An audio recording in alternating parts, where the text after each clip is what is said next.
It's finally happening.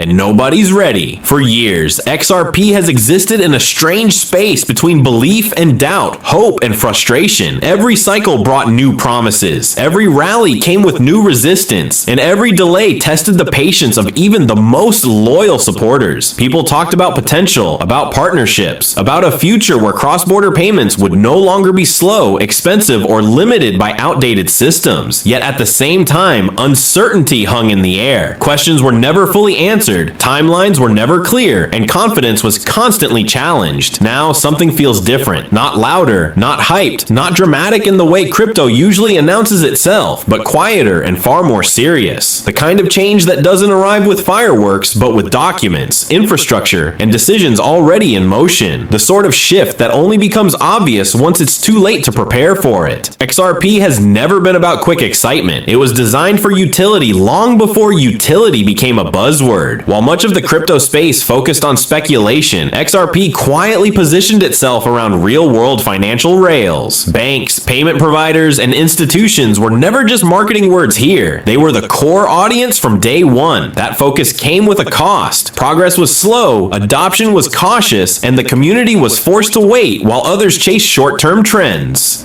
Then came the legal storm, years of uncertainty, headlines that swung sentiment overnight, and a narrative that often ignored nuance. Many walked away, some held on stubbornly. A few quietly accumulated, believing that regulation and clarity would eventually matter more than hype. That period reshaped XRP holders. It filtered out those chasing fast gains and left behind people thinking in terms of infrastructure, compliance, and long-term relevance. What's unfolding now is not a sudden miracle. It's the result of groundwork laid over years. Regulatory conversations that once happened behind closed doors are now part of broader global discussions. Financial institutions are no longer asking whether blockchain has a place in payments, but how to integrate it without breaking existing systems. Liquidity, speed, and cost efficiency are no longer optional advantages. They're requirements. Traditional cross-border payments remain slow and expensive. Money still takes days to settle. Fees still eat into transactions, especially for smaller businesses in developing markets. Banks still rely on correspondent networks designed decades ago. That inefficiency is no longer acceptable in a world that expects instant everything. The pressure to modernize has reached a point where delay is riskier than change. XRP's design fits directly into this pressure point, not as a replacement for banks, not as a rebellion against the system, but as an upgrade to how value moves between institutions. That distinction matters. It's why conversations around XRP look very different from conversations around most other digital assets. They involve compliance teams, regulators, and payment corridors rather than memes and marketing slogans. The shift happening now isn't about price alone. Price reacts to utility, not the other way around. What's changing is perception. XRP is increasingly being discussed as infrastructure rather than speculation, as plumbing rather than decoration. When that mental shift takes place, the entire valuation framework changes with it. Assets tied to infrastructure are measured differently. They're assessed based on throughput, reliability, and scale.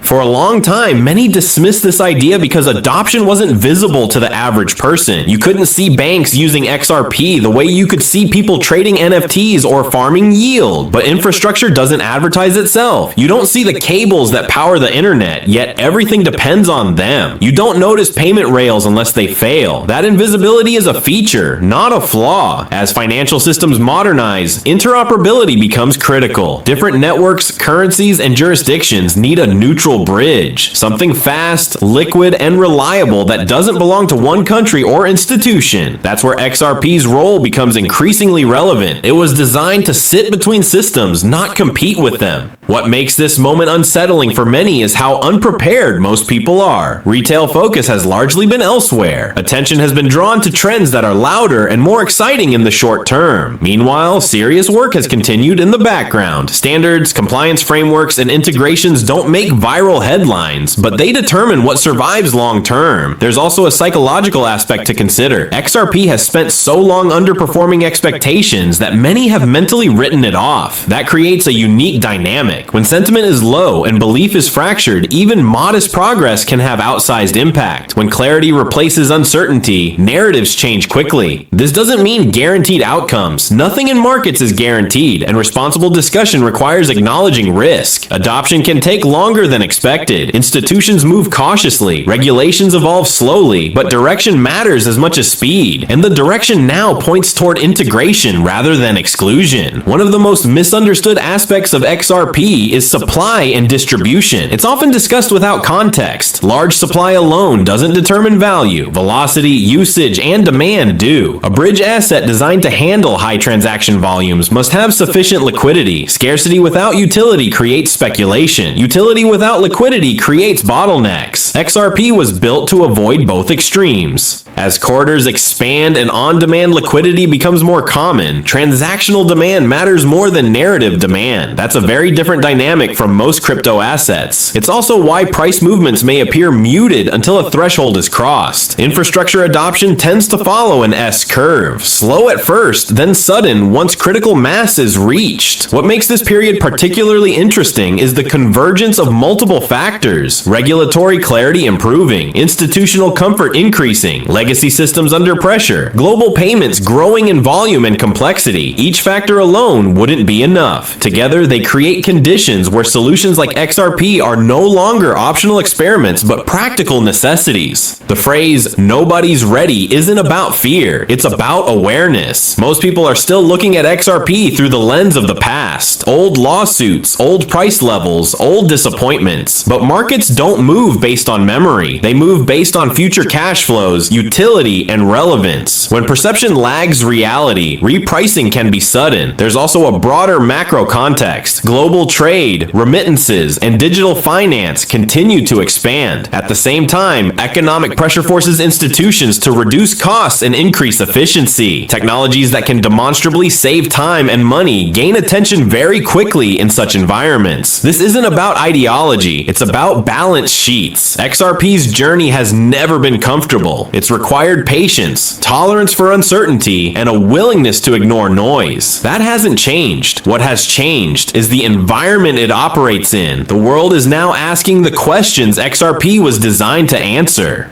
For those paying attention, the signs aren't dramatic. They're procedural. Policy discussions, pilot programs, infrastructure announcements that sound boring until you realize what they imply. This is how real adoption looks. Quiet, methodical, and largely invisible until it isn't. None of this is a promise of instant transformation. Markets rarely reward patience immediately, but they do eventually recognize relevance. When they do, narratives shift fast. Assets move from being questioned to being assumed. From will this work to how did we ever function without it? That's the stage XRP appears to be approaching, not because of hype, not because of social media excitement, but because the conditions that once held it back are slowly being removed. If you're waiting for a clear signal, it may never come in the form you expect. Infrastructure doesn't ring a bell. When it becomes essential, it just gets used. And by the time everyone notices, positioning is already crowded. This is why it feels like it's finally happening, not in a dramatic cinematic way, but in a way that changes systems quietly and permanently. And that's exactly why so many people aren't ready for it.